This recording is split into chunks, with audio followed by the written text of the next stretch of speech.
কি নাম ছেলের? পরান তুলে কোথায় বাড়ি? বেল পাহাড়ি। কি আছে সেথা?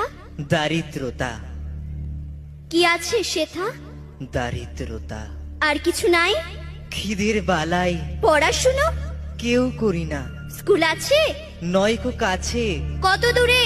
দেবান্তরে। মাস্টার কটা? মোটে একটা। স্কুল চলে? গোলেমালে বাবা আছেন? স্বর্গে গেছেন। মা কোথায়? রোগ সজ্জায় সংসার চলে? ভিক্ষা পেলে থাকিস কোথায়? গাছের তলায়। ঝড় বাদলে? ভিজি জলে ডাক্তারখানা? একটাও না, অসুখ বিসুখ? সব ঝাড়ফুঁক। পূজা পার্বণ? শুধু শালবন, হিন্দু না বৌদ্ধ? জনযুদ্ধ। কেন হোলি? কি করে বলি? পুলিশ আসে? মাসে মাসে এসে কি করে? মারে ধরে, তারপরে? জেলেও পড়ে। কি নাম ছেলের?